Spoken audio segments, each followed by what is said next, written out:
The American West with Dan Flores will premiere May 6th. You can find it anywhere you find your podcasts. It'll pop up every other Tuesday. Mm-hmm. Okay. Yep. On its own feed. Longtime Western author Dan Flores presents a big picture history of an American West you've never encountered, covering a vast span in a Western America whose landscapes and wild animals drew people from around the world. This podcast tells a new story of our most fascinating region. I think my favorite phrase for something like this is that it will rearrange the furniture in your head. Mm-hmm.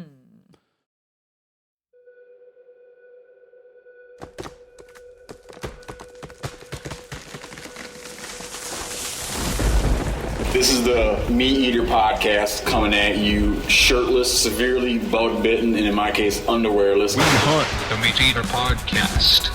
You can't predict anything. The MeatEater podcast is brought to you by First Light. Whether you're checking trail cams, hanging deer stands, or scouting for elk, First Light has performance apparel to support every hunter in every environment. Check it out at firstlight.com. FIRSTLITE.com. Before we start today's show, we'd like to touch on Dr. Randall's hair a little bit. Yes. You got screwed at the barber. I don't want to say screwed, but there was a miscommunication. Mm-hmm. I was going for a more minimalist touch-up, and we ended up... You wanted to keep your length in the back. Yeah, I wanted to keep my length in the back. And I'd sort of made peace with it, and then Seth showed me the other day a photo from when we were out doing the SIG shoot, and I saw that flow, and I just blown in the wind. Yeah, I missed it so badly. The reason I wanted you to talk about that is Cory just had an interesting observation that there's a river you like to fish, and you say that the river never fishes good 2 days in a row. Yeah. So if you have a great day, you know not to go back. Yeah, you better pick another stream for sure. Because it can't fish 2 days in a row. Yeah. And he was proposing that if you get a great haircut somewhere, don't go back because it's going to not be good. Yeah. Because what are the odds? Lightning's not going to strike twice. Never in the same spot. Halibut fishing, it goes in weeks, week on, week off. So if people are up fishing at our fish shack and you call up, the last thing you want to hear, because if you're going up, like let's say they're up there last week of July, you're going first week of August. What you want, you think you want hot reports. You don't. Mm-hmm. You want horrible reports. You make that phone call wanting some bitching and moaning. Yeah, because they're like, oh my God, it's on fire. You're like, I'm not even going to go now. Yeah. Because it's going to be, it'll die. It'll be the dead. I'll be there for the dead week. Mm-hmm. You want it to be that no one's catching nothing. Then you're going to go up and have a phenomenal time. Yeah. No, that's the same with this little riffle that I'm speaking of just east of here. You just winked at me. Does that mean it's not east of here? No. We're joined today by the esteemed former professor of American history, current author of all kinds of books, New York Times best-selling author, Dan Flores.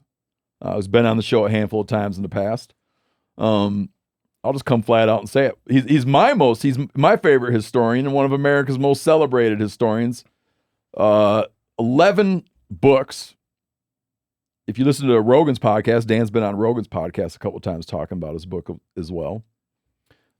Started his career as, you were a writer, but also a teacher. Yeah, I basically started as a freelance magazine writer before I went off and, did the strange thing of getting a PhD. Yeah. Me and Randall can relate. Yeah, and becoming an academic. So, yeah, you guys can relate. Randall can relate, I know. Not only that, but when I was in graduate school, I took a class with Professor Flores, and Randall took presumably many classes. A handful of classes. Yeah. And now Dan is doing a podcast on our podcast network called The American West with Dan Flores. And we're going to talk about some of the themes that will emerge in that podcast as he tells an unconventional telling of the American West.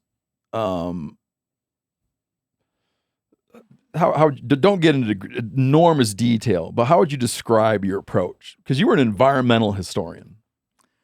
Yeah, that's right. I trained to be an environmental historian, and for people who don't know what that is, it's basically somebody who studies and writes about and taught classes too about the relationship between people and nature.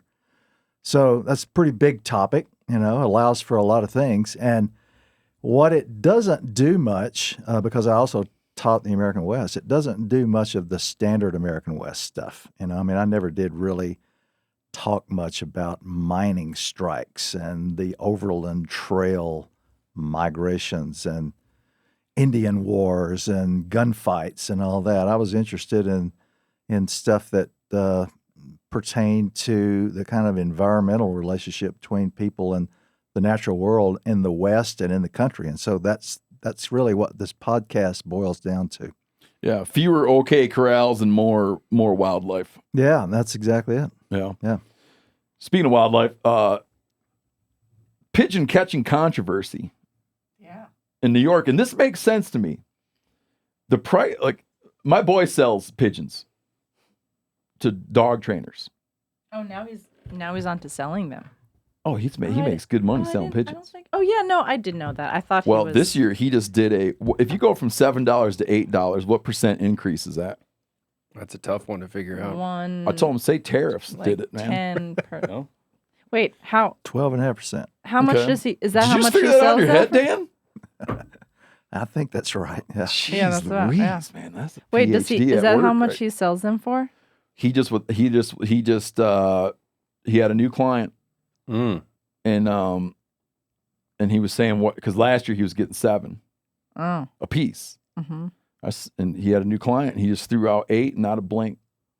Take as many as I can get. Huh. So point being, it doesn't surprise me. Now, so he gets pigeons out of grain silos, Right. because guys that are storing grain, the last thing you want is pigeons in the grain. You don't want them shitting in the grain. So he gets them out of grain silos and whatnot, out of barns, and people use them for dog training. Oh, I thought he got paid to capture them. I didn't realize that he was turning them around. No, he would pay to get them. Okay. Mm-hmm, right. But I'm saying, picture now that a pigeon is worth that amount of money. Yeah. Okay. Some guy has thought to himself, apparently, well, now where are there a lot of pigeons? And he has noted that in Brooklyn, there's a lot of pigeons, and some guys are taking some industrial pigeon catching strategies to these parks in Brooklyn, which is really causing a lot of distress for local pigeon lovers. Mm-hmm. It's a little bit weird because I think that, I don't know if New York does, but there's a thing called avitrol. There's a poison that municipalities will use on pigeons. It's kind of like Mm-hmm. So I think that for them to see a guy jump out and net a bunch is probably like definitely disturbing. But I mean, if you looked at the darker side, there's like a darker side to pigeon removal that they're probably not aware of. Pigeons being a non-native bird, but pigeons have been there. I mean, the French introduced pigeons along the St. Lawrence, I think in the late 1500s. I mean, there's been pigeons on the ground, street pigeons. Mm-hmm. Its Linnean name, if you see a pigeon flying around town, its Linnean name is Columba livia, I believe is what it is. And people are worked up because guys are catching these things. And they're probably, the guesses are selling them into the pigeon market. Some guy cleared 150 out of a park. Bushwick. I thought this was going the direction of roller pigeons, which is why I paid attention. No. These aren't Jordan roller Siller pigeons. sent me this. and This he is was a dude like, selling. yeah, This is a yeah. dude selling pigeons for some Yeah. purpose. I used to, on occasion, when I lived in Brooklyn, and I would go down and I would just nab them and put them in my pockets. And I'm not kidding you. We would grab them and we would make pâtés with them, me and my chef buddy. And I just put them right in my pockets. Can We got all kinds of videos of it. Oh my gosh, we need to put this together. This is a new episode. Well, What's the hand grabbing pigeons? yeah, you just put a little That's bit of gonna food go down, viral, Steve. and you just put them. And I'd always want to leave the scene with them alive, so we just put them in our pockets and make little pates with them. Your pockets all bouncing What? around. Yeah. What garment is best for? Just any kind of coat, like a down, puffy type Yeah. coat, Yeah. and put them in your pockets. But Kangaroo pouch. yeah, That's the thing to keep in mind, here, if any person, like if you went to any, I shouldn't say any, if you went to most wildlife managers and you asked them if you could wave a magic wand and it would make street pigeons disappear, they would wave the wand. You know? But then you get into like different things. Like I used to go to even farmers and ranchers that like would hate wild pigs. But you'd say, if I could wave a magic wand and a wild pig would never, ever, ever again walk on your property, would you want me to wave it? And they'd think and go, no. I just don't want as many, you know. So that's going on there.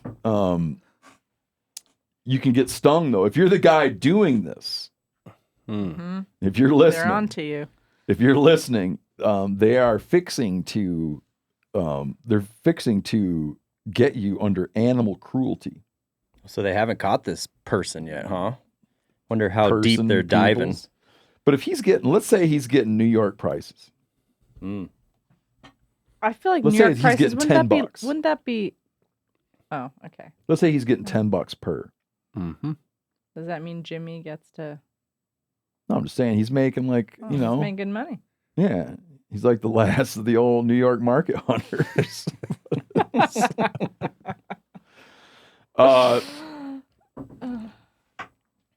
There's a thing I found out about. A buddy of mine told me about it. Have you ever heard? Hold on a minute. Randall, did I ask you about this? We like started talking about it the other day, but we Yeah. didn't go into it. The International Order of Saint Hubertus. That's how I'd pronounce it. Not a expert though. Yeah, I don't know how this was never on my radar. You know why you don't know about it? Same reason I don't know about it. I'm not a member. You have to be asked Hmm. to join. The International Order of Saint Hubertus is a true knightly order. I mean, you can look at their website. They even do that thing where, like, you'll have the first letter of a paragraph and you put it in a red box, Like Once Upon a Time. Oh yeah. like Yeah. VO. Mm-hmm. I mean, that's when you know it's legit. Yeah. You know what I'm saying? There's got to be a technical term for that. No doubt. Huh? Oh, yeah. The International Order of Saint Hubertus is a true knightly order in the historical tradition. The order is under the royal protection of His Majesty King Juan Carlos of Spain, the Grand Master Emeritus, and His Imperial and Royal Highness Archduke Andreas Salvator von Habsburg-Lothringen of Austria. It's a lot of syllables. And our current Grand Master is His Imperial and Royal Highness Istvan von Habsburg-Lothringen, Archduke of Austria, Prince of Hungary. The International Order of St. Hubertus is comprised of an international group of individuals, ordensbrothers, who are passionate about the sports of hunting and fishing, and who are vitally interested and actively involved in the preservation of wildlife, its habitat, and the tradition of ethical hunting and fishing. They got members who are dedicated to upland bird hunting, duck hunting, and hunters of, quote, larger and big game. Never been asked. It's If exclusive Randall club. gets asked to be in this and I don't, I'm going to be pissed. No, I was just thinking we should start our own secret order. Here's what they stand for. That's okay. Instead of skull and bones, we'll just go with skulls and skulls. Here's what they stand for: to promote sportsmanlike conduct in hunting and fishing, to foster good fellowship among sportsmen from all over the world, to teach and preserve sound traditional hunting and fishing customs, to encourage wildlife conservation and to help protect endangered species from extinction, to promote the concept of hunting and fishing as an intangible cultural heritage of humanity, to endeavor to ensure that the economic benefits derived from sports hunting and fishing support the regions where these activities are carried out, and to strive to enhance respect for responsible hunters and fishermen. If I get into that, I don't have any tattoos. I'm getting that crest. It's got a crest. Where's that it going on your lower back? No, right here. Right where you put the. Oh, that's where it has to where go. you put the first, Where you put the first one, man. tattoo. Yeah. Not like Spencer, who ran out of places to put them. He said with no small amount of judgment. Before we get into Dan, can you guys tell us about your Audad hunt? But can I start by telling about how controversial it is? Yeah. Yeah. Are you familiar with the controversy? Mm-hmm. Well, is it similar to asking folks if they want to get rid of pigs? Mm-hmm. And most of them would say no because they turn quite a profit. Yeah. So people like you guys, people like you guys getting all excited, flying all around the country to hunt Audad, are killing bighorns.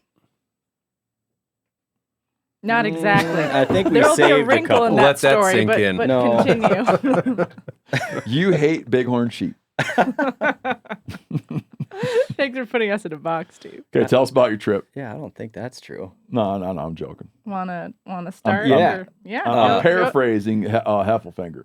Yeah. Oh yeah. We're definitely gonna address that because that's Oh. part of the conservation story. I'll just cover it. I'm being too No, too no, cute. that's Sure. That's By be cute. promoting Audad hunting. Yeah, meaning that Mhm. Audad they're a sheep species from North Africa. Yeah, Sahara. and they run wild in Texas.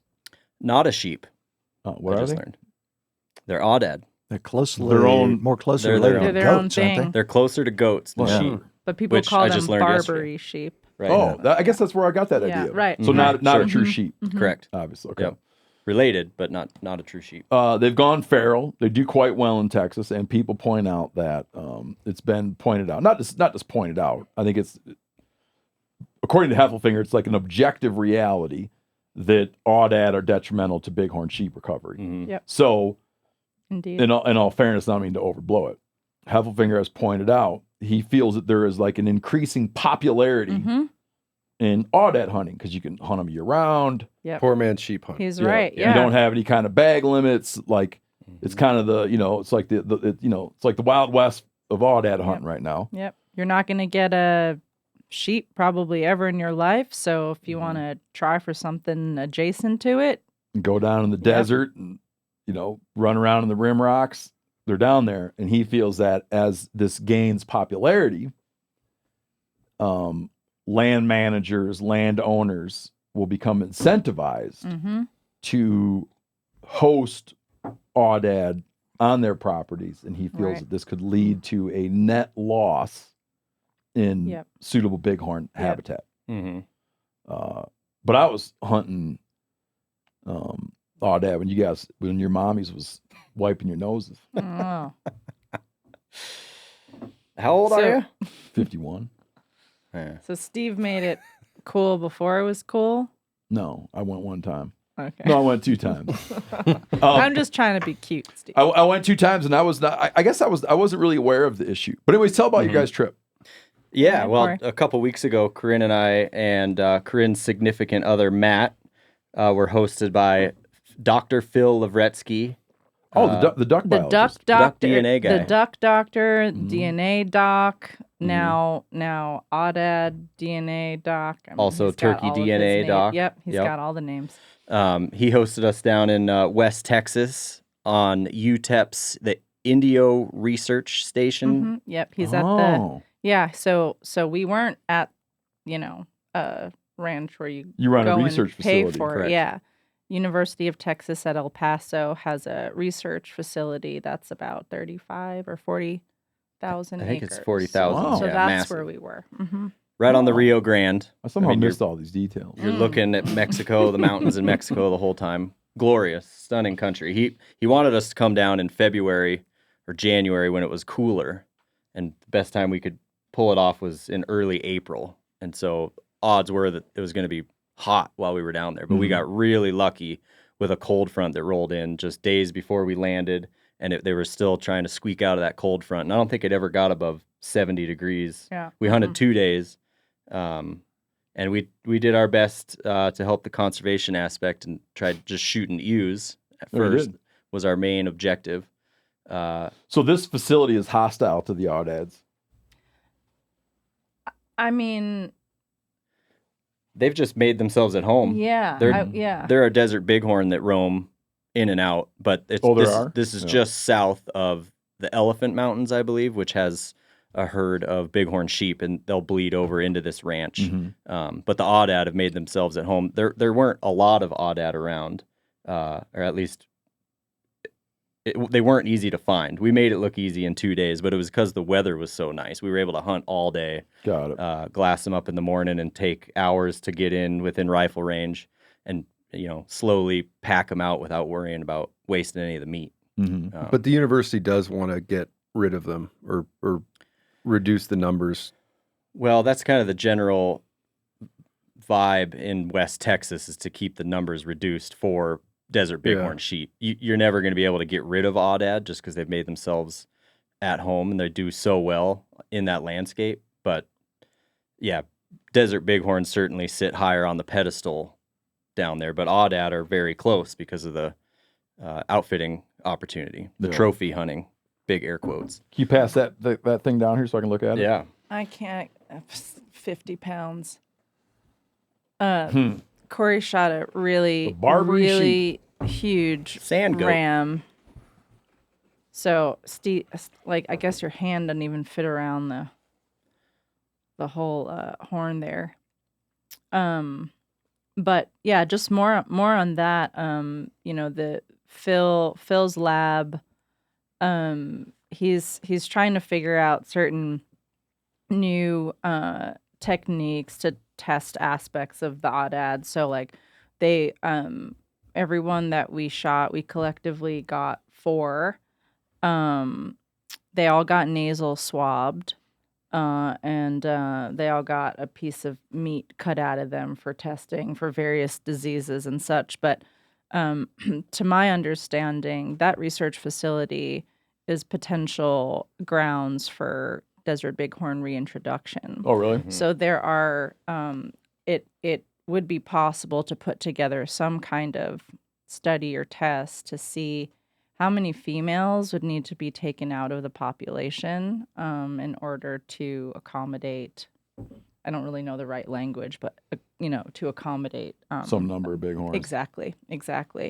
Are you counting up that he's like 11 or 12 years old? That's what we guesstimated, somewhere between 10 and 13. It's so hard to tell. I mean... Well, the annuli are rubbed off on the outer, on the ends. Very smooth.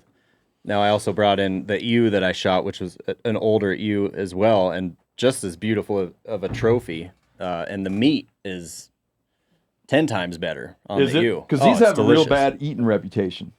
Yeah, which I don't understand. Well, it's just like people who say antelope aren't good to eat or sagey mule deer. They just don't know how to cook more than cereal.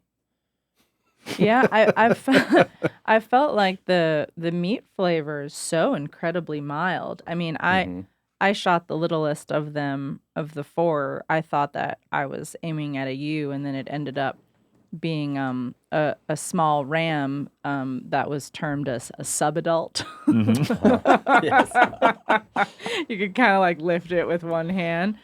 And I haven't eaten I ate a little bit of his heart, but the meat is much like lighter pink and seems tender as heck because he's really young. But we threw ribs on the grill one of the days, and our first night of dinner at Dr. Phil's house, he just put, I forget what cut, but he just grilled it up, and it, he says it's like sirloin to him, and really? I thought it was absolutely delicious.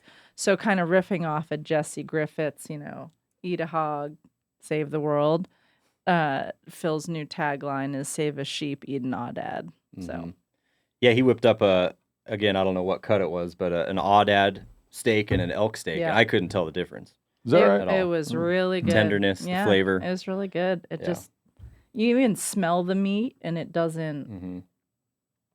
It's just really, it's really clean. Yeah. Man, they got a bad reputation. Yeah, they do. I don't. But like I said, like reputations aren't really based on that much. Yeah, but A lot then of times it's based on what some dude dude said about it. Yeah. and then some dude else parrots what he said. Yeah, and then it just, is a total echoes out. So how many did you guys see all together?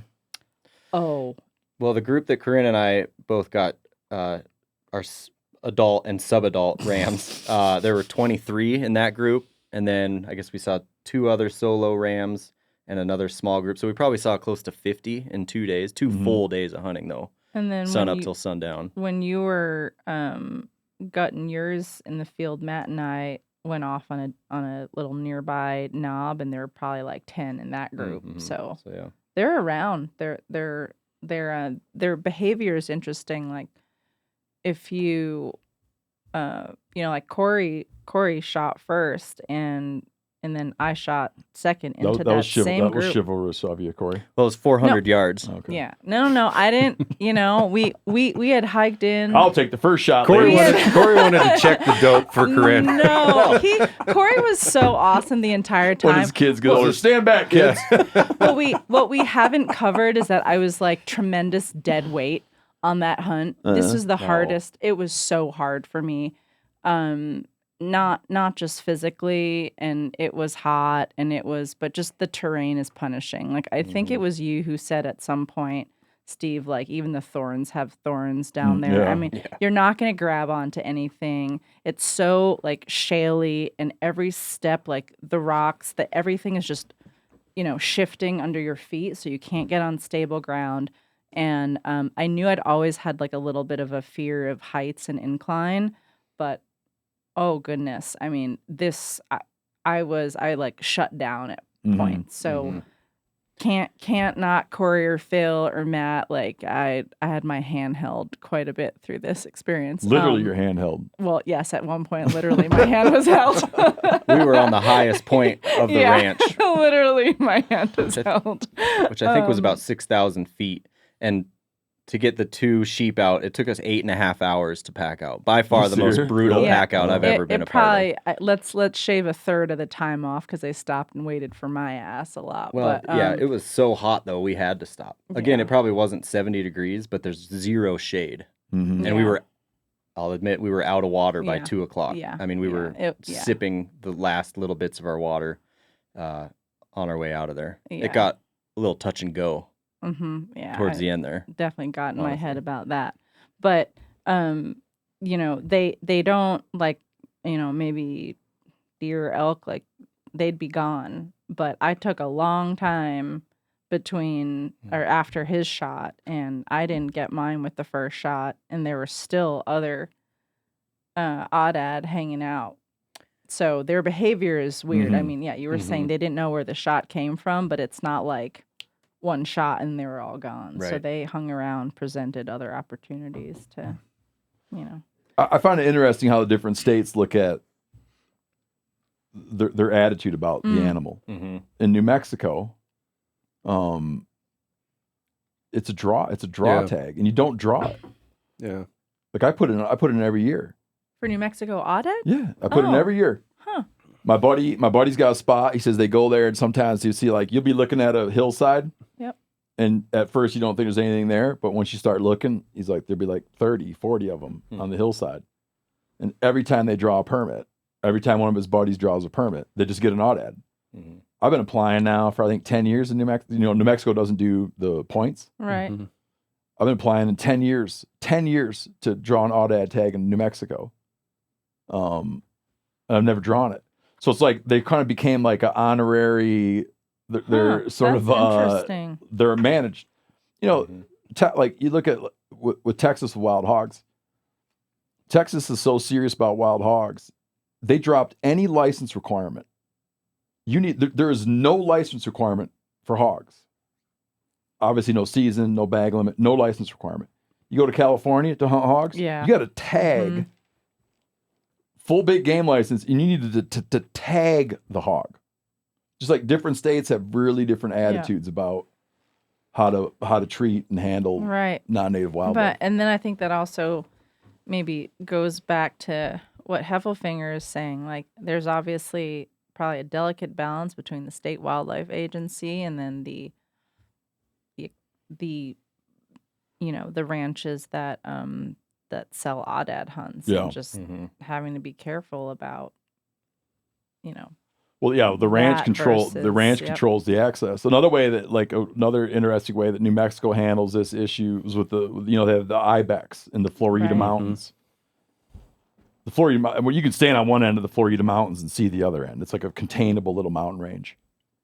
Maybe, I don't know, maybe. Am I wrong? Could you walk around the Florida mountains in 2 days? Maybe, yeah. If you were a good in shape hiker. Yeah, but you like picture it. You like stand there and be like, there they are. Like you see them in their entirety. There's ibex in the Florida mountains, or non-native, so another non-native species. It's very hard to draw a ibex tag in the Florida mountains. There's actually a thing where it's like a once in a lifetime if you draw for a billy or a ram, whatever the hell they call them. Meanwhile, their management strategy is it's always ibex season, not in the Florida mountains. Oh yeah, if they exit the mountains, then it's full. So on. they're like, this is the ibex place. You have to apply and probably will never get a chance to hunt it. As soon as one of them suckers steps out of those hills, it's just you just got to go get a tag and go for it. So you just come up. They have these little, I don't know, man. I think they're kind of weighing like interest. People are very interested in it. They're kind of weighing interest against other ecological considerations when they figure out how to do it. Like in Florida, they have that island with the sandbar on it. And you have to draw a tag to hunt a sandbar on the island. I'm guessing if those sandbar were cut loose on the main Florida peninsula, they'd have a very different attitude about the sandbars, Yeah, super cool animal. If anybody's thinking about hunting one, shoot an ewe or two before you shoot a ram. Yeah, I think Heffelfinger was like, for every ram anyone takes, you need to shoot like that was Heffelfinger's, yeah. I like to misquote 10 Heffelfinger every day, ladies. though. I misrepresent something Heffelfinger telling me every day. And then he doesn't call you out on it, which is a nice thing. But I'll just plug Phil's lab again. It's the Population Evolutionary Genetics Lab at UTEP, University of Texas at El Paso. And if anyone feels like, donating some tax-deductible monies to their research lab, and I think they'll probably end up doing more on Audad and looking at desert bighorn, the potential for reintroduction. That's giving2.utep.edu/conservation. You probably did not retain that information. I will put a link in the show notes. And what was the episode he came on? Oh, he's been on what a do we couple. call it? Yeah, Our Wild Ducks Really Wild. Yeah. That was the first episode a year or two ago. Yeah. So if you remember back, He's we did been an on episode, Radio Live. Yeah, if you remember back, we did an episode where in some places, it's so weird this is even allowed. In some places, you can like pen raise mallards, like pretend mallards, and cut them loose to kind of like have a pretend duck hunt. But then those pen raised ducks are breeding into our wild duck populations and affecting their behavior, screwing up migration patterns, life cycles, fitness. And he came on to talk about how through their genetic survey work, they're able to see from these from these pen raised operations, they're able to see a genetic spread as the genetics of those ducks expand outward. And how far west they're finding traces of these ducks. Michael Chamberlain is beginning a new thing on wild turkeys, the impact of, people get all excited when they shoot a white turkey, real excited. Usually what's happened is you've shot a turkey. Butterball. People love it. But what's probably happened is you shot someone's turkey, right? You shot someone's feral turkey. And so there's a new project coming out where they're going to start looking at the impacts of domestic turkeys finding their way into wild turkeys and interbreeding into wild turkey populations. Mm-hmm. Well, as Corinne mentioned, while we were out there, Phil took meat samples, and they're trying to figure out, because there was 2 different strains of Audad that were introduced to Texas originally back in the 50s, I believe. And now we're trying to figure out which strain were we hunting and harvesting, and could they be hybrid strains? Could the two different groups have, blended together and made a hybrid Aoudad? Who cut them loose in the first place? Yeah. And why? Texas Parks and Wildlife. I was thinking That's because it was. And now they're, people very much don't like Texas Parks and Wildlife because they're, aerial gunning Aoudad to help with desert bighorn sheep. But just because they have to. If you want to protect the sheep, you got to minimize the Aoudad population. It's funny that I think like generally you could say that wildlife management has this dark period, and then there's a turning point, and then there's sort of the good old days of post Pittman Robertson, and we figured it out, but so many of these non-native introductions carried on until fairly late in the 20th century. Like, and not all of them are necessarily have the same ecological implications, but like Himalayan snowcock are like in the 70s, and you think about now non-natives are such an issue for us, but it's really not all that long ago that Hungarian partridge, they ain't American partridge. Right. Pheasant. But some pheasants. so you can hunt turkeys in 49 states. Turkeys are native to 38 states. Yeah. So I mean, like some stuff is just, right. There's no like demonstrated deleterious effect. Yeah. No, and that's that. I mean, I recognize that, but yeah, it's funny how quickly we've shifted with some of these species in recognizing the impacts. Yeah. Like, even in the fishing world. There is one last introduction I want to do. Whenever I'm in Hawaii, I always think on those hot lava rocks. I always think how much a rattlesnake could love it in there. That's all right. Do you know what I mean? It's the last introduction. 10,000 pet dogs in Hawaii just droned. A male and a female rattlesnake on the Kona coast. I just feel like they'd be so happy. There'd be so much to eat.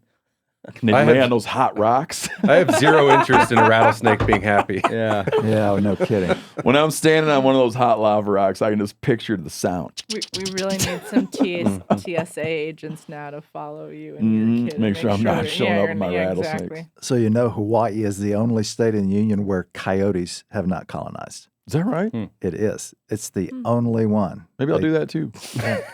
Well, I mean, Very think popular about it. man. Those Big pockets. nenes, those endangered nenes would not be around for very long if coyotes ever got to Hawaii. What is that? I never heard It's a that. bird, right? It's a goose. It looks like it's a species of goose. Yeah. It's Yeah.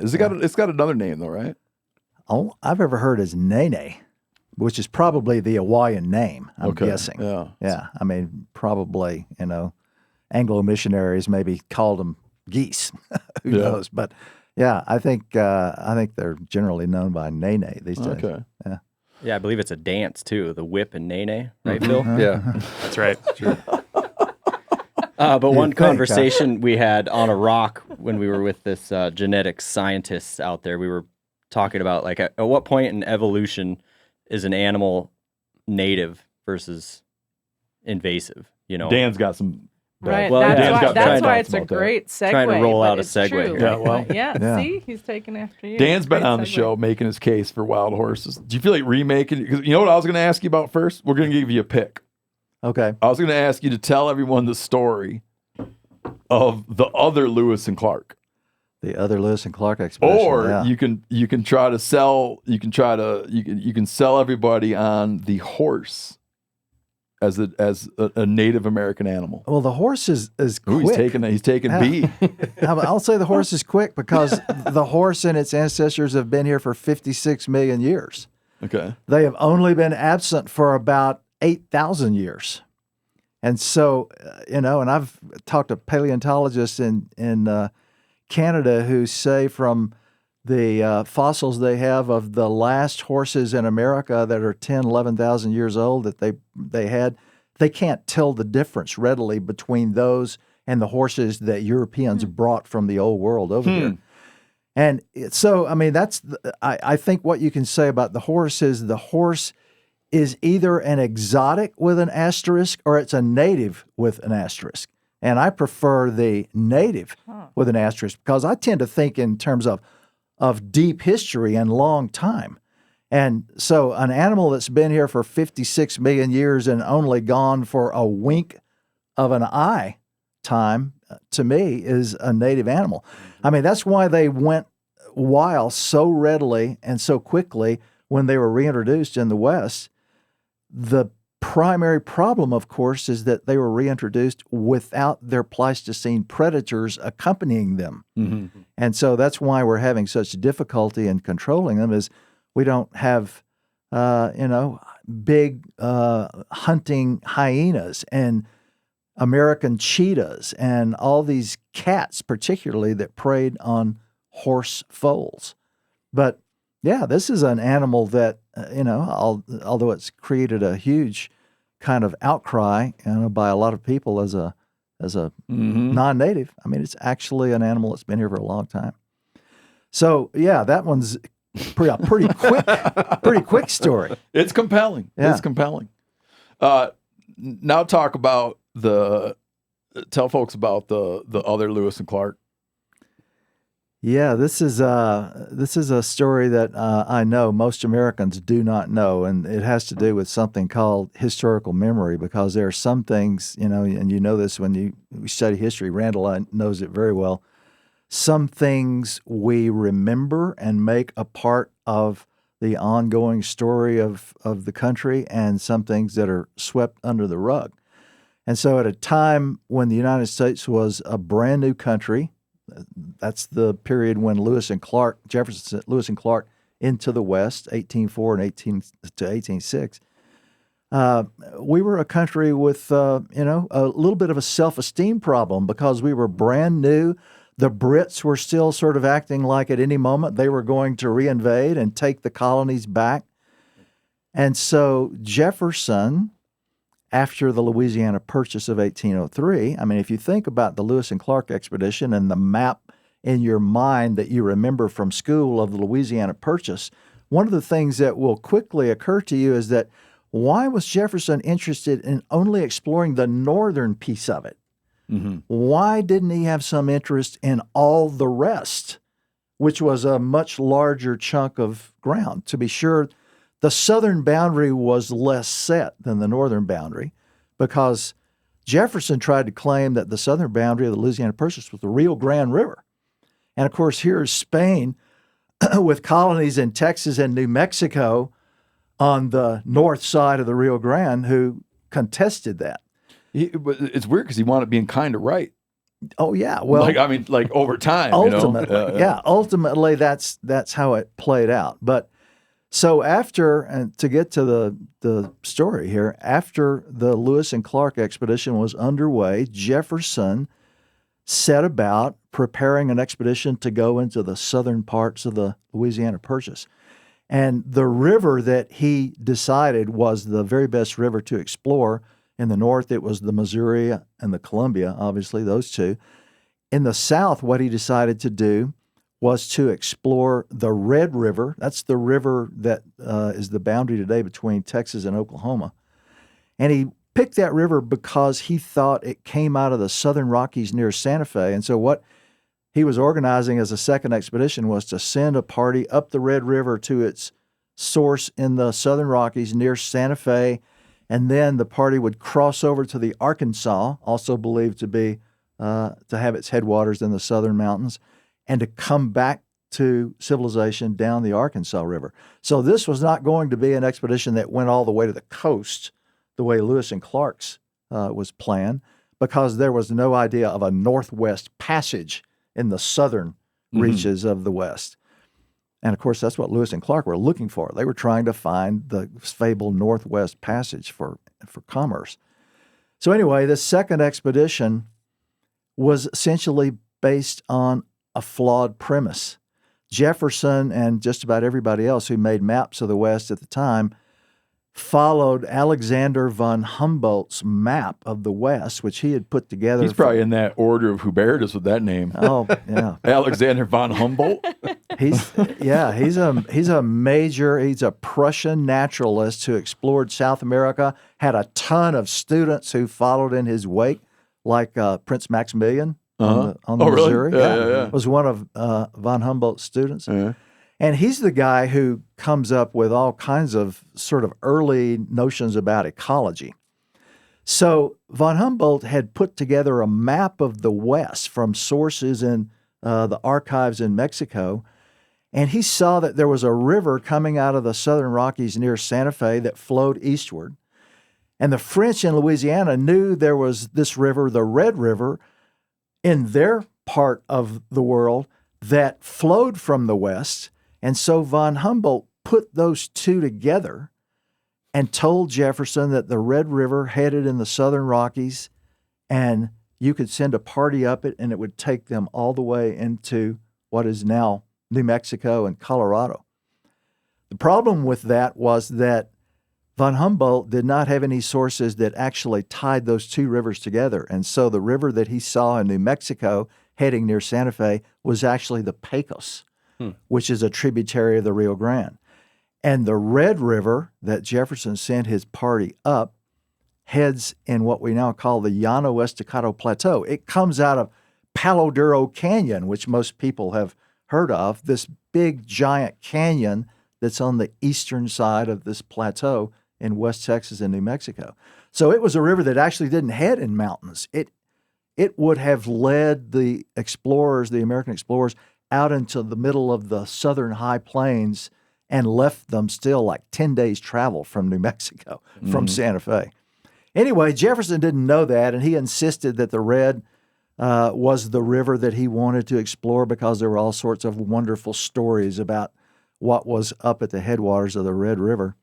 So he put together this expedition in 1806, 2 years after Lewis and Clark set out. As Lewis and Clark were returning from the Pacific, Jefferson put together this party of more than 50 people, including a military escort led by a guy named Captain John Sparks, who was a close friend of Meriwether Lewis's and William Clark's. They had all grown up in Virginia.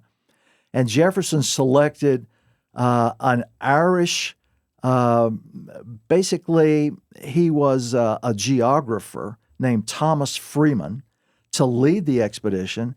And he picked as the first American-trained naturalist to explore in the West a young man he knew from Virginia. His name was Peter Custis, and he was just about to get a doctorate in medicine at the University of Pennsylvania.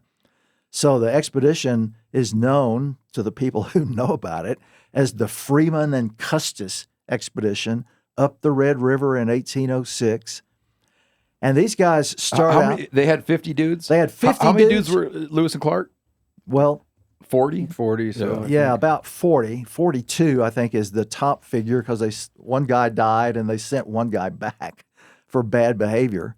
But Congress also, interestingly about this second expedition, appropriated twice the money for it that they appropriated for Lewis and Clark. Now, you know, people who know about the expeditions know that Meriwether Lewis actually spent a whole lot more money than Congress had appropriated for him. But this second expedition had twice the funds appropriated. Jefferson referred to it as the Grand Expedition. And it set out up the Red River in April of 1806, reached the last point of civilization on the Red, the town of Natchitoches, which was an old French town on the Red River in central Louisiana. And then, and we've talked about this, Steve, I know because you've been interested in it, one of the things they had to do to get on the Red River above Natchitoches was to detour around what we think is probably the biggest log jam anywhere in North America. It was called the Great Raft. And this thing extended for about 140 miles up the Red River. And so it was impossible to travel on the river. And they had to go through all these bayous and swamps around to the east of it to get around the raft and back to the river. So they did that, and they were above the Great Raft in the early summer of 1806 and getting ready to head west. I got to have you pause. Yeah, sure. Can you remind me, how did they end up getting rid of that raft? It took the invention of nitroglycerin. Yeah, when nitro was invented in the 1860s, early 1870s actually, it was possible for a guy named Captain Henry Shreve, for whom Shreveport is named, to go out with what he calls snag boats and pull the raft apart enough to place charges of nitro under it, and they basically blew it apart. Just sent all that wood out. Took them 10 years to do it. Yeah. But yeah, it was a gigantic log jam. So, Wow, man. Yeah, it took the invention of a new explosive device, essentially, nitro, to do it. So anyway, this expedition is on the Red River, and they're headed west, and they're bound for Santa Fe, and they have all these, wonderful objectives that they're going to do. And Peter Custis is doing natural history. I mean, Meriwether Lewis is kind of self-trained as a naturalist. Peter Custis was trained in a university. And they get about 650 miles up the Red River and round a bend and discover a Spanish force 4 times their size arrayed across the river. And they hear word that this Spanish force is from Texas, and they hear that another Spanish force, the largest one ever sent out from Santa Fe, is coming down the upper Red River. And so Spain determines that it is not going to allow the Americans to explore into country where the boundary has not been resolved between the United States and Spain. And Jefferson had included in his letter of instructions to both Meriwether Lewis and to Thomas Freeman a line that said, if your further progress is opposed by a force authorized or not authorized by a nation, in other words, either an Indian group or some force authorized by a nation, I want you to turn back with the information you've already gathered rather than attempt to go forward, because I don't want to risk the lives of American citizens in a confrontation with an overwhelming force. Meriwether Lewis never confronted anything like that, because even the Spaniards tried to stop Lewis and Clark, but they were so far to the north, the Spanish forces could never find them on the Missouri. And they sent several expeditions out to stop Lewis and Clark. Yeah, hold on that for a minute. Yeah. Why does no one talk about where these Spanish guys, how come you don't hear the stories about the Spanish guys trying to find Lewis and Clark? Like, where were they looking? They were launched primarily from Texas. San Antonio had the biggest presidios of any of the Spanish colonies in what were known as the Provincias Internas, the internal provinces of the north. And so they were launched from there, but they never got, the one that got farthest never got out of what is now present-day Kansas, never even got really to the Missouri River. What obstacles were preventing them from getting up there? Usually poor planning, poor execution, leaders who were not up to the task, and on at least one of the groups encountered an opposing force of native people that turned them back. So those forces that were trying to intercept Lewis and Clark were, they didn't really get close. But the Red River was a lot closer to these Spanish presidios in Texas, and they successfully got a 200-man force led by a guy named Captain Francisco Viana. And they put up a perimeter across the Red River, and Freeman and his party, round a bend, they see the Spanish force. They stop for 3 days and have a diplomatic conference with parley with the leader of the Spanish force. And this Spanish leader, Viana, he was polite, but he was firm. My orders are, you are not to be allowed to progress any farther on the river. And so Freeman consulted his orders from Jefferson, which said, if you're confronted by an overwhelming force, I want you to turn back with the information you have. And the Americans turned around and went back. And so what I would say about this is that the reason you've never heard of it, and nobody else really very much in America has ever heard of this expedition, is because at a time when the United States had a little bit of a self-esteem problem as a young country, we were perfectly willing to celebrate the success of Lewis and Clark getting to the Pacific. But the second presidential expedition being turned around by a foreign power and told to retrograde to American territory, that was one that, even Jefferson was willing to just sort of sweep under the rug. Effectively. Effectively so, yeah. I did a talk one time at the 200th anniversary of Lewis and Clark in St. Louis under the arch, hosted by the National Park Service. And they asked me to talk about this expedition. And immediately before me, there was this Hispanic historian from, I think he was from Arizona, who got up and did a talk. And his whole talk was about, man, I really wish some Spanish force had managed to stop Lewis and Clark. That would have really changed. And I got up after this guy and said, I'm going to make all your dreams come true because it happened exactly that way, but with another party, with the second expedition. Yeah.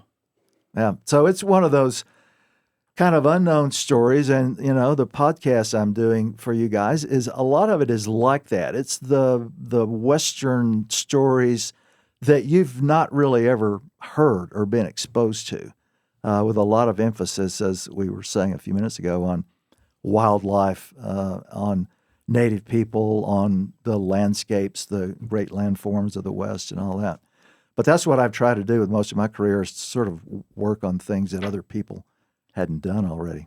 What if you had to say, like, what are some of the things that people miss the most? What are some of the most common misses that people have about the American West? Is it like the antiquity, or? I think that's very definitely one. I mean, the West, and in the Southwest in particular, you can't miss this because of all the ruins all over the Southwest. As when you and I were at Chaco a few months ago, and the time we went to the Clovis site. I mean, there are these unmistakably ancient, still visible. There's still visible evidence of people having lived in the West for thousands and thousands and thousands of years. And in a lot of the rest of the country, because of higher humidity and dense forests and rainfall, I mean, evidence of long-term occupation is often really much more difficult to see. But in the arid part of North America, it's still there and it's still visible. And so that antiquity is a part of it. I mean, our sense about American history is, wow, I mean, it's only, 400 years old. We've only been here since the 1600s, and wow, this is a brand new place. Well, the truth is, of course, the story of America is that right now we think at least 23,000 years old. That's when we have evidence for the first people getting over here. So one of the things I tried to do in this podcast is at least spend some of it, the first 2 or 3 episodes, talking about these really ancient occupations and how people lived and their interactions with the natural world and wildlife and all that, because it's a story that I think really shapes the future if you believe, and I always make this argument about history, is that the past doesn't stay in the past. We're occupying a world that was shaped by our ancestors, by other humans. And the world that we're in right now is what it is in large part because of what they did. Mm-hmm. And that's kind of one of my themes, I think, in this podcast. At the end of Dan's podcast episodes, what we've been doing is we've been doing a little Q&A where Dan does his material. It's kind of in the best way possible, lecture format. You take a subject, talk about it, but then the subjects bleed into each other. Yeah. And at the end, me and Randall get to ask questions. In the spirit of that, Randall, I'd like to point the next question. Oh, I didn't. Whatever you think is the most interesting thing. Oh. If not, I'll do it. I mean, Dan, I think this is not necessarily specific to the podcast, but I think people would probably be interested to just hear your story about how you grew up, and you've got sort of an interesting past that some might not maybe expect from a professor of history and published author. Yeah, well, so at least on my dad's side, my mom's side of the family was, pretty much sort of standard Anglo-Scots American through the upper southern states and into the Midwest and all. And so that's part of my lineage, but probably the more interesting one, in part because that's where I grew up and I still have family there, is from Louisiana, because that town, Natchitoches, I mentioned a few minutes ago, which is I always have fun telling people this. That's the oldest European town in Louisiana, not New Orleans. Is it really? Yeah, Natchitoches is 4 years older than New Orleans. It was Okay. founded in 1714. And my ancestors got there in 1716. So, Cow. yeah, so we've been in Louisiana for a very, very long time. But I had What brought them there? Do you know?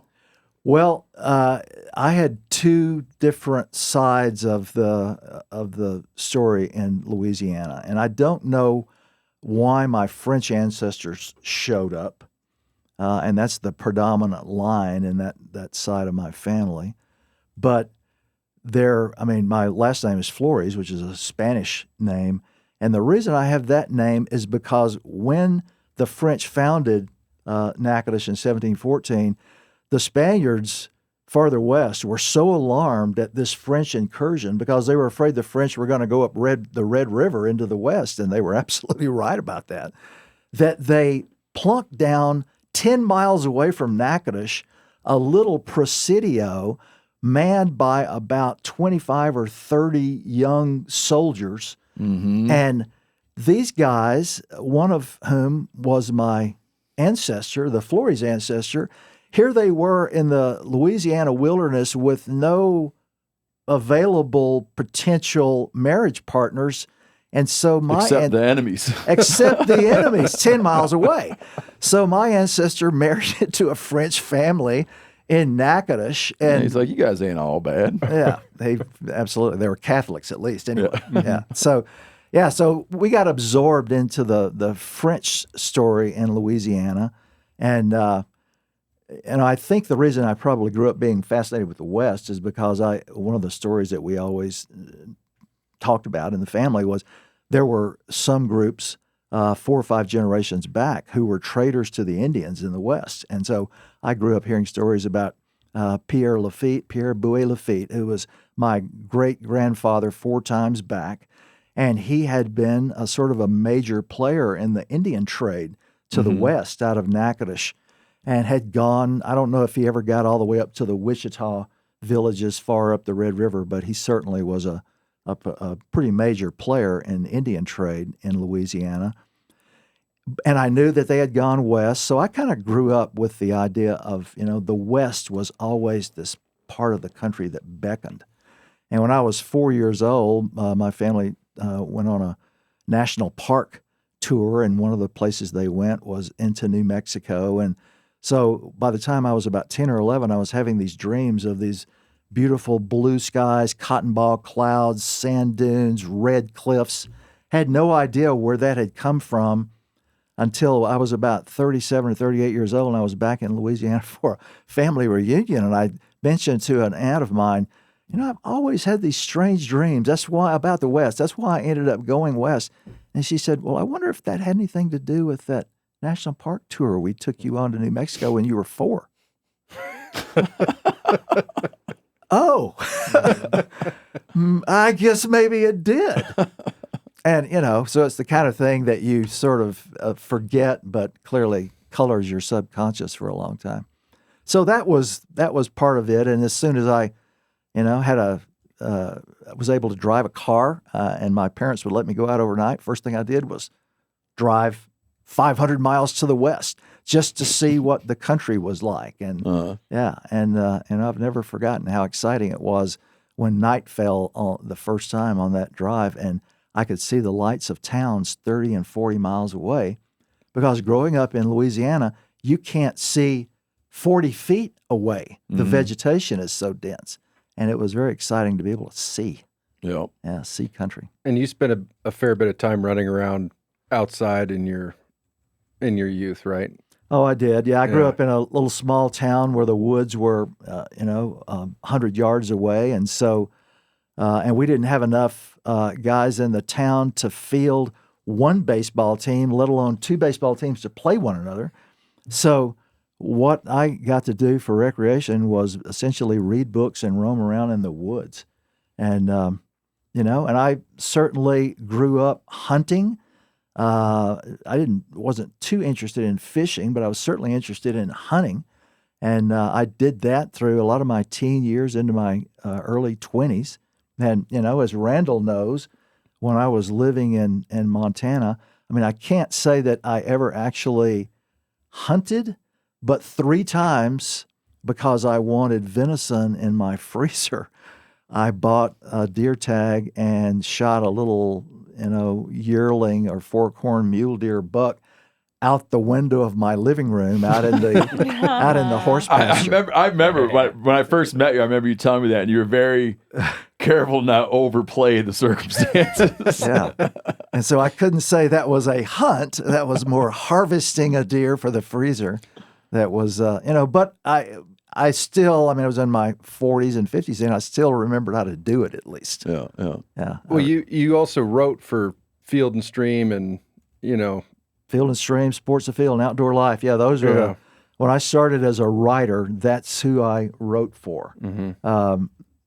That was the magazine world that I knew, and so I was an English major as an undergraduate, and then had an English professor in a creative writing course when I was a junior, who had us write things that we thought you might approach a magazine for, query a magazine about. And I had the fun of writing a piece, and before the semester was over, going into his office and saying, Sports of Field just bought that piece I wrote for you back in February. And so that was very fun. And I had just like you did, Steve, at Outdoor, what's the magazine? Outside. Yeah, Outside. Yeah. I had an editor at Sports of Field in particular, who I guess saw some potential in me, and he gave me a few pointers and took the first 3 or 4 things I wrote and introduced me to editors at Field and Stream and Outdoor Life. And I ended up finally for Outdoor Life, before I went to graduate school and got a PhD in history, I wrote a conservation column for Outdoor Life for their regional pages. They had these pages in Outdoor Life that were designated for particular regions, and I wrote a conservation column for the one on what was known as the Mid-South. And I wrote a conservation column for Louisiana Woods and Waters. So this was all before I ever went to graduate school and did the professor thing. I got a lot of friends who wind up being that they're in an occupation professionally. They wind up in an occupation they would have had no idea existed when they were a kid. Yeah. I mean, you ask your kid what they want to do, and they'd be like detective, fireman, veterinarian, right? And then people have jobs that they don't find out. A lot of times, you don't even know what you're doing was a thing until you're in your 20s, in your 30s. You probably didn't use the word growing up. I want to be an environmental historian. No, you are absolutely right. I never once said that.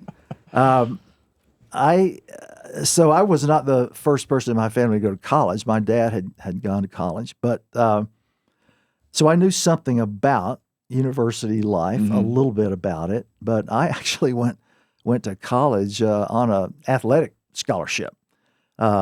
And with the idea, because my dad had played semi-pro baseball and he wanted me to be a baseball player, and with the idea of actually doing that. And it didn't last. I didn't play baseball in college for more than 2 years. We got a new coach. He and I didn't like one another, and so that was sort of the end of that. But what I had sort of discovered, a baseball player who's an English major is a little bit of an unusual character. Mm-hmm. And I began to meet professors who started pointing me in the direction of where I went. And one of them was this guy, this creative writing guy I mentioned, who, when I talked to him about my future, I said, I want to be a writer. This is my idea. I've always thought, as a kid growing up and reading books, that's what I wanted to do. He said, well, most people who write usually do something else as a day job. And I said, well, like what? And he said, well, like me. And this guy wrote Western novels. He said, like me, you're a professor, and they actually reward you for writing books when you're a professor. And that put the idea into my head for the very first time that, well, okay, so I think maybe what I'll do is I'll go ultimately to graduate school and become a professor of some kind. Mm-hmm. And then that will enable me or give me enough time to be able to write too. So that's kind of what I did. But you're exactly right. As a kid, I never said I'm going to grow up and, be an environmental historian at the University of Montana. Yeah. Yeah, that never happened. One of the things I've picked up through my relationship with you and talking to you about American history, and then also, I also kind of absorbed it a little bit from reading and conversations with the historian Elliot West, is this thing about the West where I think that if you fall into the trap, maybe that's not the best word for it, but if you fall into the mindset that the West was just sitting there untouched, right? Or as Elliot West put it, that like Native Americans were just in a static, they were just basically waiting for Europeans to show up in this static state. And then you get this idea that then Lewis and Clark go out there. No one had been there before them. They go out there, and then it's just like this tidal wave is unleashed, and it all happens like that. It all happens through the 1800s. Yeah. That sense of how Western history went, for me, really started to fall apart when I learned that that from the time the first European descended the Mississippi. Okay, so from the time the first European descended the Mississippi, it was 100 years until the next European descended the Mississippi. Yeah. Or as Elliot West pointed out in one of his essays, when Lewis and Clark hit the Great Plains, there were Native Americans on the Great Plains whose parents had been to Paris and come home. And then you start realizing that the job of understanding contact, right? Of understanding like European contact isn't like this little like blip through the 1800s. It's centuries long. Yeah. Well, Elliot steered you correctly. I mean, that's been one of the things that even in my own career, I started out being trained to do a more classic kind of Western history where really it does kind of begin with Lewis and Clark. Or maybe if you start being imaginative about it, okay, it starts with, Spanish settlements in New Mexico. Mm-hmm. I mean, so the place where I live, Santa Fe is, it's about 10 years ago, 15 years ago now, it celebrated its 400th anniversary as a town. Santa Fe was founded in 1610. That's almost 200 years before Lewis and Clark start up the Missouri River. No, that's incredible, man. Yeah, there's already and if you go from town today, there. like I always like to understand this. Okay, it's 2025. Okay,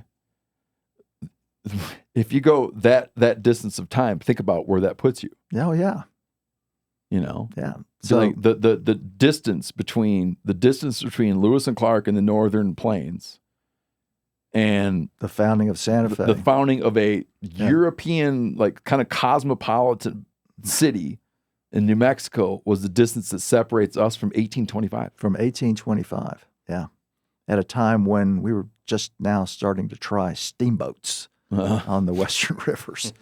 Yeah, so it's that kind of distance, and so you have to, as a historian, you start learning to incorporate that into your thinking, and once I started having the fun of doing that, I started pushing it back farther and farther because it became evident. So historians primarily rely on written documents, right? Mm-hmm. But if you decide, okay, and as environmental historian, I was trained to do this, you don't just rely on the written documents. You also rely on archaeology and paleontology and ecology and all these other fields. And if you start using those, then suddenly the past starts getting deeper and deeper and deeper for you. I mean, you can't come up with a great quote from anybody from, 10,000 years ago. You don't know exactly what we call people Clovis and Folsom. We don't really know what their names actually were for themselves because we named them after the towns where their archaeologists first found remains of them. So it's a kind of a deep time past that's not perfect, but it allows you to think in terms of a really deep and ancient history. And when you start doing that, that's kind of how I translated the human past in America, going back 23,000 years, to start thinking about the past of the animals here. Because many of the animals in North America, I mean, like horses and their ancestors, 56 million years back. Camels are another family of animals that had their origins in America and died out here while surviving in the rest of the world. They go back 46 million years. Passenger pigeons went back 15 million years. Bison, actually, which of course, is now our national mammal in America, we have concluded that probably the oldest arrival of bison in North America was only about 400,000 years ago. So they're actually quite recent arrivals compared to something like passenger pigeons. Mammoths got here 17 million years ago. So doing that deep time for humans, I think it was a ready step from that to start looking at all these animals around us. And as we were talking yesterday, talking to you and Randall both about this, I mean, one of the things I've decided to do, because I couldn't see that anybody else was really doing it in writing Western history, was to start taking the animals seriously, to stop thinking about them as, okay, beavers are just, there's just this lumpen animal that everybody that produced the beaver trade, and start actually looking at, so what did the presence of beavers over 5 million to 7 million years, that's how we think they've been here, what did that do in North America? And you begin to realize, well, hell, man, beaver ecology totally transformed the continent. They made it a much more humid and wetter place. And when we started extracting them from the world, it suddenly dried out a lot of America because it undermined an ecology that they had built up over a really long period of time. So taking the animals seriously, I think, has probably been a step towards, just revising the whole story of the West and America. One of the biggest gaps that puzzles me, and I think it'd be like it'd be a cool book, and there would not be any quotes in it, like you said. But like personally, I focus a lot of attention on, and I love reading about and talking with experts on the Ice Age, the first Americans, right? Yeah. The Clovis culture, Folsom culture, the different migration theories. That's of great interest to me. And then you have where we talk about some of the first Europeans to make their way in the Southwest, and they encounter, probably to their surprise, cities. Cities. Yeah. Yeah. Absolute cities. Where there were cities, if you go back 1,000 years, there were cities in the American Southwest that were bigger than London. Like more people living in them. You know what I mean? Architecture, religious facilities, irrigated croplands. How did you get from these bands? These like bands of 30 or 40 or 50 hunters running around with stone-tipped tools. Like, how do you get to the cities? And I don't think that's understood. I mean, it's probably understood, but I don't think that's like that people, like, that narrative hasn't been told. No, I think it hasn't, certainly not for kind of public consumption. Yeah. I mean, among the archaeologists, David Stewart with his book Anasazi America, I mean, I think he probably told that story. I certainly rely on his treatment quite a bit in trying to analyze that. And to get from, we start with Paleolithic big game hunters like the Clovis and Folsom people. And once those animals are gone, and they're gone by about 10,000, 9,000 years ago. Essentially, what you get is a long period of hunter-gatherers where the focus is on smaller animals. I mean, there's still deer and elk and things out there, and so the big game is smaller, and there's an enhanced focus on vegetable products, on plant foods. And so the hunter-gatherer, the very name implies that you've got a new focus on plants. You're beginning to rely some. And once the focus on plants is there, then you're set up for some human genius at some point to say, well, you know, this particular plant that produces this thing we now call teosinte, which produces this little tiny corn cob, but sometimes there's a slightly bigger one. Is there some way that we can take the plants that make the slightly bigger ones, and if the next generation, the corn cob is even a little bit bigger than that, plant those? And of course, what they're doing is that they're domesticating plants. And I think the reason we reached that stage, because we reached it in the old world many thousands of years before this happened in the Americas. The reason being, of course, is the Americas are settled by humans a lot later than, say, Europe and Asia get settled by humans. And so the whole process over time is at an accelerated rate in the old world compared to the Americas. But what happened in both places, I think, to push us in the direction ultimately of crops and domesticated animals is that as the human population grew, relying on hunting got harder and harder to do because animals became more and more difficult to find. And you finally reach a point, I think, where everybody knew during hunting and gathering stages that you had to keep the human population low. And one of the ways they did that was basically they engaged in not only abortions, but infanticide. Whenever a band of 120 people, they had too many children one year, I mean, the leaders knew if we let this go on, we are screwing ourselves to the hilt. And so we've got to control our population. And that became obviously a psychological burden for people, especially for women who were carrying kids, babies. So everybody is looking for a way to escape it. And the domestication of crops and animals became a way. It's hard to grow the population now just by relying on hunting because we've thinned the animals to the point where we can't really grow the human population. But what if we start domesticating things? What if we start domesticating plants and growing them ourselves? What if we take these wild goats, these gazelles in the old world, in North America, wild turkeys become the primary domesticated animal? What if we take these and raise them, and that allows us then to avoid the speed bump of having to so assiduously keep the population down? And that then produces, of course, the great agricultural revolution, the so-called Neolithic revolution in the old world, and 5,000 years later in the Americas.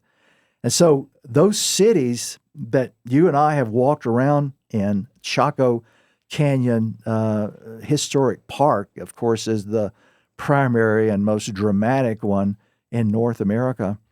Those cities resulted from the evolution, basically, of hunting and gathering culture into an agricultural sort of, in Chaco's case, an empire, really, of hundreds of small farmers growing corn, beans, and squash that they had imported up from Mexico, because Mexico in North America was where the first domestication of plants took place.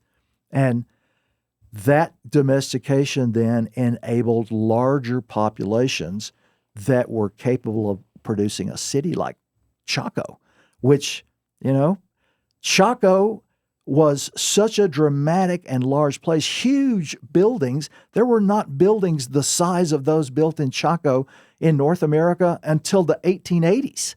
I mean, we don't have any buildings the size of something like Pueblo Bonito until, only basically 150 years ago in the United States.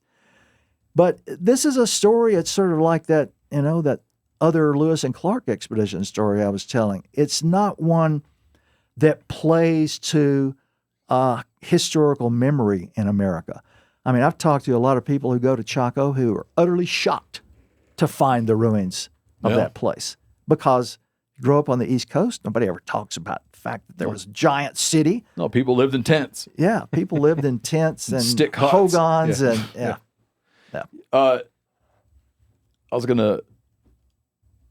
I think I told you about this before. Do you remember that I think he's a physiologist, Jared Diamond. Oh yeah, wrote that. He wrote a book, Guns, Germs, and Steel. Guns, Germs, and Steel. Yeah. Did he pass away, Jared Diamond? I don't think he has passed away. No, Oh, I think no. he's still around. He kind of begins with this question. I think I told you about this before. Where was it? Who was it that took on the Incans? Was it Pizarro? Yeah, Juan Okay. Pizarro. He begins with this question, like, why was it that Pizarro came from Spain to attack the Incans? Why didn't, I don't know who the leader of the Incans was. Why didn't the Incan Empire go and attack Spain? And I think that there's a point, if you'd have visited Earth, right, at that time of the ascendancy of Chaco, you might have been like, I think someday these people are going to go and find Europe. Do you know what I mean? It would have seemed like it was heading that direction. But then Yes. there's certain things like that misses, like the wheel. Yeah, they don't. They do not. There's no. So one of the strange things about the wheel is that there are actually figurines, little small figurines, in Aztec Mexico that show wheels, but there's not an application of the wheel in any kind of utility form, because they have not proceeded to the domestication of a beast of burden that would pull a wheeled vehicle. Yeah. And so, yeah, the wheel is a very strange one. But I mean, your question is really on the mark, because at the same time that Chaco was at its height, that's about just roughly 1,000 years ago, I mean, all those great cities in the Mayan Empire on the Yucatan Peninsula were also at their height. And Tenochtitlan, which is what Mexico City Is that how you're became. supposed to pronounce that? I think so. I always thought it was like a Tenoch. Yeah. Tenochtitlan. Well, I mean, you may be, well, you yeah. may be more accurate than I am, but the people that could answer that question are That's Yeah. what I No call longer that's with what us. I call a reading word. You know, yeah, it is a reading word. But that city was also, I mean, it was absolutely at its height. And in many respects, these big cities of Mesoamerica, I mean, you guys have probably been to Chichen Itza and seen the pyramid there, which, I mean, the first time I went there, you could still climb it. They won't let you climb it anymore. Oh, they don't? Oh, no. They won't let you go up the steps to the top anymore. And it is precipitously steep. There's no question. But, I had the fun 15 or so years ago of climbing to the top of, this temple of Kukulkan, the temple of Venus. And, I mean, holy cow, man, that's just, it's impressive as hell when you're there. But we come out of a Western European kind of sensibility that we were on top of the world. Mm-hmm. We were the leaders of civilization. I mean, Western Europe that's what Guns, Germs, and Steel is about. His argument, Jared Diamond's argument in that book, is that the reason Western Europe managed to prevail over all those other places is that it happened to sit at the far end of the largest landmass on Earth, Eurasia, also connected to Africa. And so Europeans got to benefit from all the human inventions that took place all over Eurasia and Africa. Yeah, the flow was smooth. The flow was smooth, and everything that was invented in China, gunpowder, managed to get to Western Europe.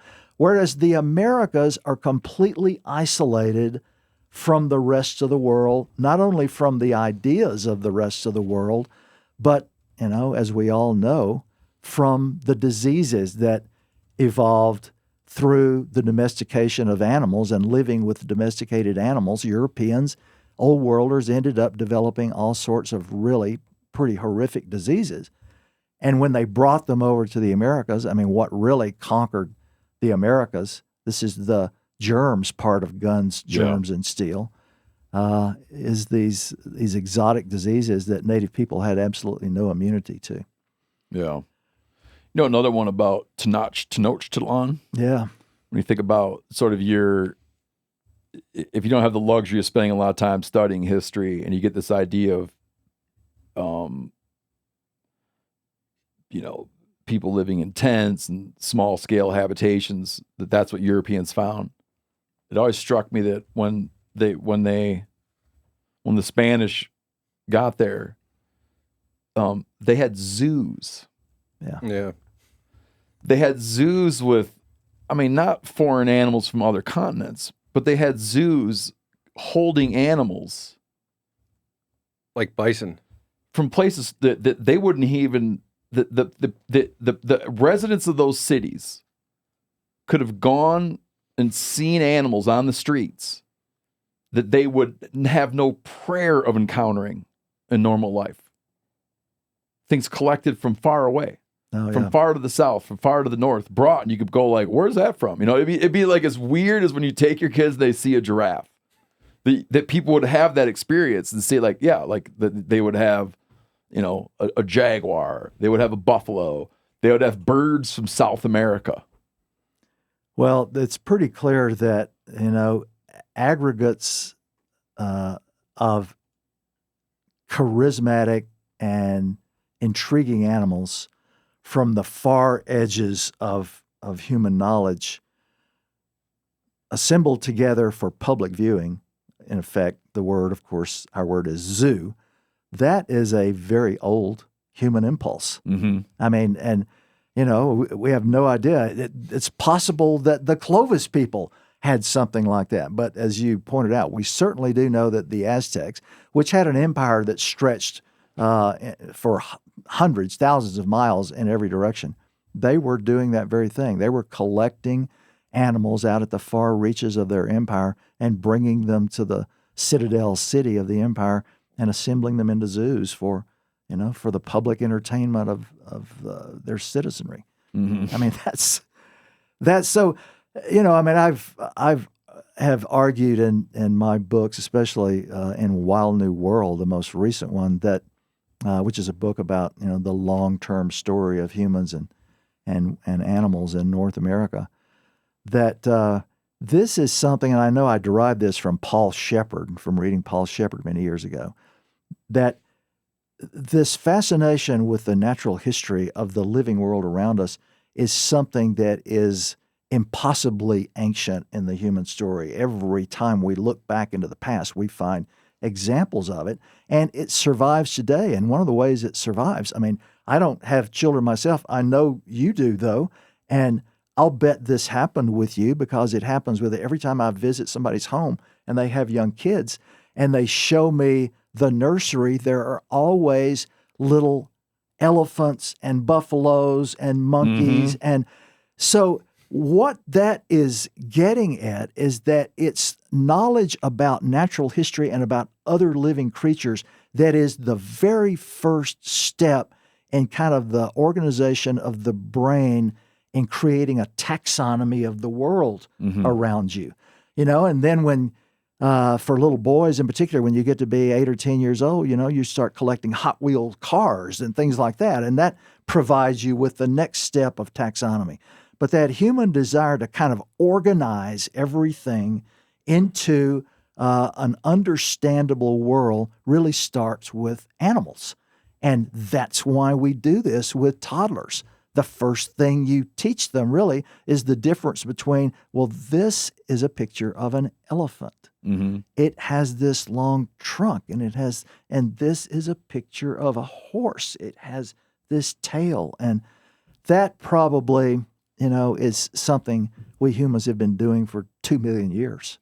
Have you ever thought about why American people, when they put a mobile above the crib, why is it African fauna generally? No, that's a good question, and Why is it elephants? why is it elephants and giraffes? I mean, Because they're so distinguishable? I don't know. they're distinguishable. Interestingly, of course, it's the living Pleistocene that we're showing them, and so there may be, Randall, take it away, man. You should maybe do a piece on the evolution of something like that. The very mobile. question. Yeah. I was just thinking when you were talking about animals, I was like, yeah, why don't we just hang, desks and chairs around the. This is your world. This is what you'll have. And the keyboards. A keyboard, yeah. And a phone. Yeah, exactly. Yeah. It must be some deep, like the African fauna must be some like deep thing about the cradle of, like you're speaking to some deep genetic memory of the cradle of Africa or something. That's what or it's I would just think. easy to tell apart. Yeah, and I also think it's like those are real animals. Like they're big, they're toothy, they got wild horns. There's something about, I don't know, there's something about the exoticism of those creatures compared to what we see around us today. Yeah. So I still look at something like an ibex and I'm just like, no, that's an animal. Yeah. Yeah. When I was writing Wild New World, I kept encountering over and over again the stories, especially when you get to the 20th century, when most of the charismatic animals in North America are gone by that time or reduced to such small numbers that you hardly ever have a chance to see them. I kept encountering over and over again these people who become really prominent conservationists in the United States, and found all sorts of organizations from the Sierra Club on who acquired their fascination for nature and for the wild by going to Africa. And they came back from Africa and decided, okay, we're going to try to do something like that. And it's a kind of an Like the indication. size and variety. Size and variety and an indication, and of course, Africa, as a result of the big game parks there, preserved these animals so that people could go and see them. But it speaks in a way to the fact, to Thoreau's lament back in the 1850s that he lived in this impoverished world because his ancestors in New England had already taken out all these animals that he wanted to watch because he kept, these meticulous notes about when the birds, particular species of birds arrive in the spring and when they nest and when the beavers are hatching or having their kits. And so he goes through all this process and realizes, oh my God, I'm missing the lynx, I'm missing the moose, I'm missing black bears. Those have all been taken out. He could read the accounts of the first colonists in New England who were describing pigeon flights and huge numbers of wolves. And here he sits in the 1850s and all of that is gone. And he feels like, as he says, I wish to know an entire heaven and an entire earth, except demigods have come along before me and plucked from the heavens the best of the stars. And so I think in some ways, what I kept running into with all these American conservationists who had to go to Africa first before they were realizing how important it was to campaign on behalf of nature in America had something to do with the fact that we lost so much of the magic in North America. And it's like, in order to get it, you had to go somewhere else. To glimpse it, yeah. Yeah, in order to glimpse it and understand. We've touched on this in the past. It's kind of like a conundrum of history in talking about native peoples. We talked about this when we were talking about like Chaco society and things. Is there is a sort of a custody battle, a cultural custody battle about, like whose story is what, right? Yeah. Like if you're not Native American, do you have a right, R-I-G-H-T, to write, W-R-I-T-E, about Native culture? Yeah. And as you're telling, like when you're talking about it, is there like a European bias, a colonial bias? You won't get it right. And when we've talked about this, I don't think you don't punt on it, but you have a great point. As you said, like there's human history, right? Like as a human being, you're interested in human history. Yeah. And human history travels all around the world, and it's weird to put. This is my words, not yours. I'd like you to speak on it, but it's weird that you would then start drawing sort of like borders of where your interest in human history can't go. Yeah. You know? Yeah. Like, how have you grabbed? Because you've had to have been challenged about that, being a history, like in teaching and writing about the American West and teaching about Native peoples. You had to have encountered the sentiment of like, well, who are you? Yeah. To go telling people about that, you know? Yeah, I would say so. One of the probably important steps in my career was I published an article in a really fancy academic journal, the Journal of American History, in 1992 about what happened to the buffalo, and it was a complete recasting of the story, and for the first time, and this was a period of time, the 1980s, 1990s, probably back to the 1970s, when a lot of people in the environmental movement were sort of using Native people as, you know, here were our stand-ins for conservation living and environmental living. I mean, you all remember the famous ad where the Indian steps out of his canoe onto the shore of Manhattan Island, and he steps out and there's trash all underfoot and a tear rolls down his face. Well, that particular piece that I did about what happened to buffalo was not only a complete recasting of the story and kind of an environmental telling of the story. I pulled in things that nobody had ever pulled in before, like when horses were reintroduced into the Americas and went wild. I mean, they obviously were drinking the water and grazing the grass that bison had also been subsisting on, and so they had an effect. And there were a whole numbers of things that I plugged into that story that I told. A changing climate in the middle of the 19th century. There was a drought that lasted for like 15 years on the Great Plains and reduced the numbers of buffalo. And so I went through this whole sequence of 5 or 6 sort of new and compelling. Obviously, they were compelling because a lot of other historians, like Elliott West, sort of immediately picked up on this. These compelling reasons for what happened. And one of the things I also did was I pointed out, which people were kind of shy about doing at the time, that Native people had been seduced into the market economy. And just as we were talking about this yesterday, it was a situation where Europeans were offering a transformative technology, metalware, guns, and if you didn't do it in exchange for bison robes, and if you didn't participate in it, and everybody else, all the other Native groups around you did, you ended up disadvantaging yourself to the point where you might not survive, whereas the Southern Cheyennes just down the way were going to do very well because they, in fact, were participating in the market trade. And they're now armed with guns. And they're armed with guns, and they're armed with all sorts of metal tools. And so I talked about that. And so what that meant, of course, was that in 1992, an article comes out that recasts the whole story about what happened to buffalo in the 19th century, and it also talks about the Indian role in it. Well, I immediately, as you might suspect, had various Native people get in touch with me and say exactly what you were referring to a few minutes ago. What gives you the right to say this, to write about this? One of the people who did so was Vine Deloria. And Vine Deloria, who, was a very famous Indian author in those days. He was at the University of Colorado. He was famous for books like God is Red, Custer Died for Your Sins.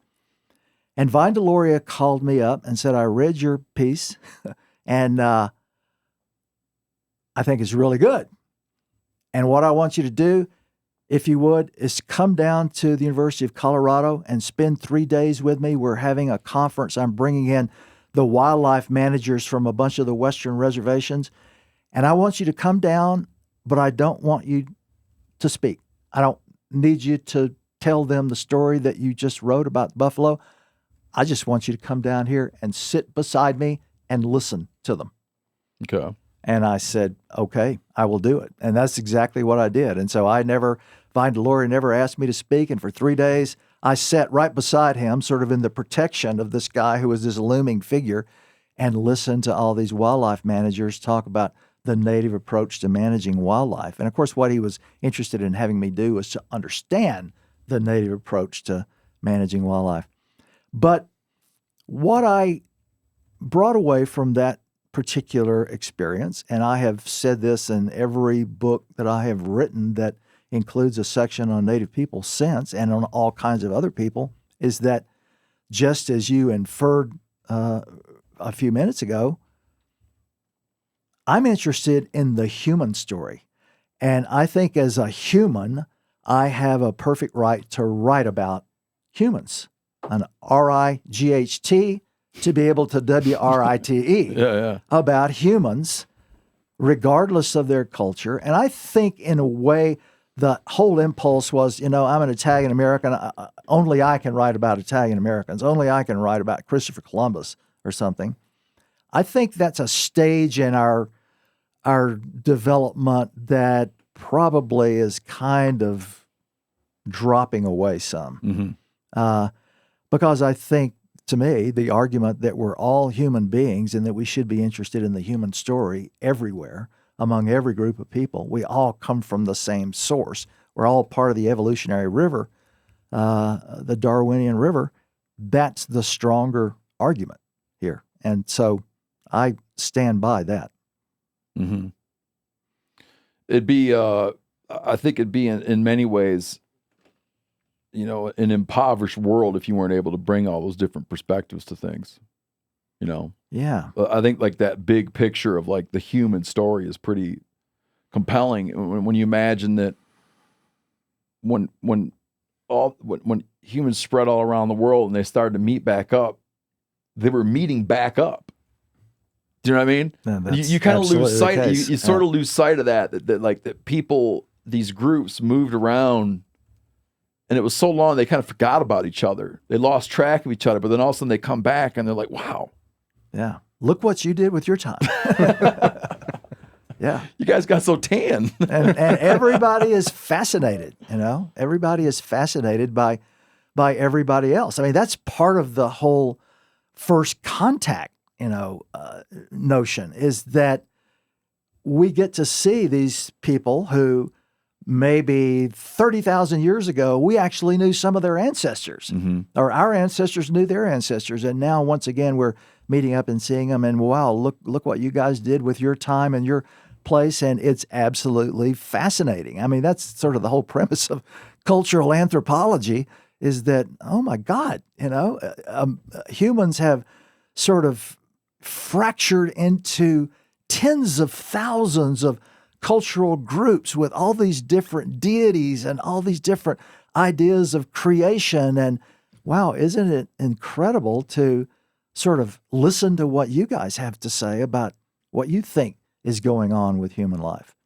So yeah, I mean, that's because like you, and I think like all of us sitting around the table, and probably most of the people listening to this, I'm fascinated with all those differences. I would say the stronger argument is it's the human story that compels us, and nobody has any kind of lock on a particular one. I mean, I'm certainly willing to concede that some people might not want to share the details of their religious practices and ceremonies and all that. Yeah. That's everybody's perfect right. But the bigger story, I think, is ours for understanding, because that's how we manage to figure out who we are. I took this class one time called The Structure of Modern English.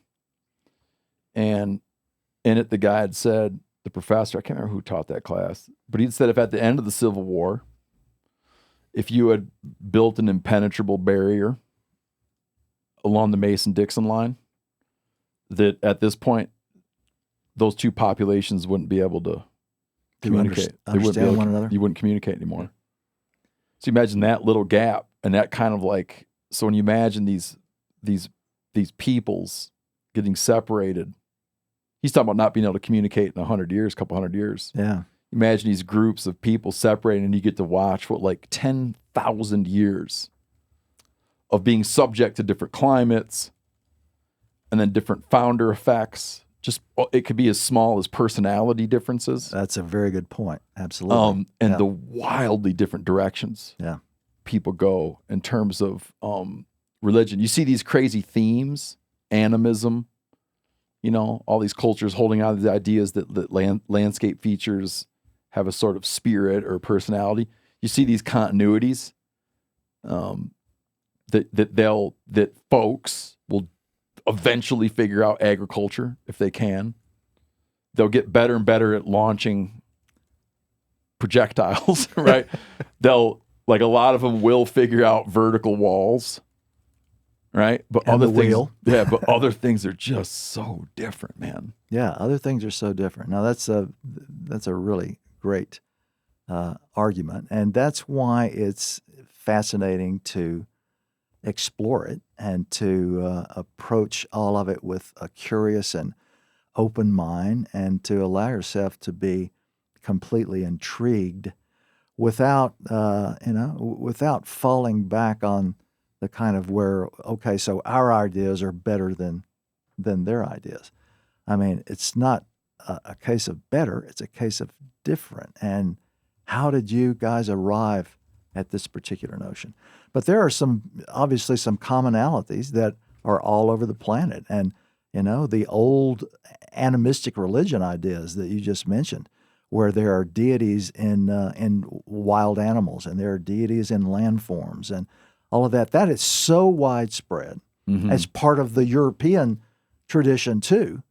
The Druids, for example, of only 1,200, 1,500 years ago in Western Europe are certainly practitioners of that kind of animistic approach to religion. So it's something that is so widespread that it's clear it probably dates back a very, very long time. I argue in Wild New World, in fact, that the idea that native people have of being kin to other animals. So the European line about that went in a different direction, where we're the only ones created in the image of God and the only ones with an everlasting soul, and everything else is different. And that actually is an anomaly compared to the idea which is kind of a proto-Darwinian idea, that we're all related to one another. We're all part of the same kind of kinship order. And it requires somebody like Darwin using science in the 19th century to finally bring the European world back to that recognition, because it had gone in a sort of an unusual direction with the notion that, well, humans are completely different from everything else out there. I mean, we're special, we're exceptional, and everything else is something else.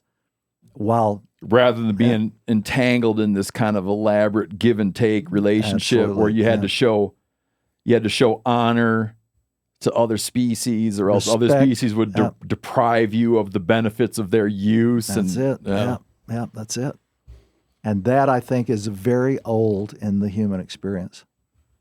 Well, I'm gonna close with a couple details here. The American West with Dan Flores will premiere May 6th. You can find it anywhere you find your podcasts. It'll pop up every other Tuesday. Mm-hmm. Okay. Yep. On its own feed. And it'll be in the history category if you're shopping around. I have here short show description and then show description. Mm-hmm. But the short show description is only 2 lines shorter. Yeah. I'm going to do the big dog. Do the big dog. Dan Flores celebrates the American West by chronicling the heroes, scoundrels, and events that shaped its history, from the Battle of Adobe Walls to the Mountain Meadows Massacre. Well, it goes back more than that. Where's the other one? Yeah, it's got to be the other one. That sounds like an early. Longtime Western author Dan Flores presents a big picture history of an American West you've never encountered, covering a vast span in a Western America whose landscapes and wild animals drew people from around the world. This podcast tells a news story of our most fascinating region. To give people a sense, the series opens up with kind of a overview. It's called West of Everything. Opens up with some of the deep antiquity and introduces some of the broader themes.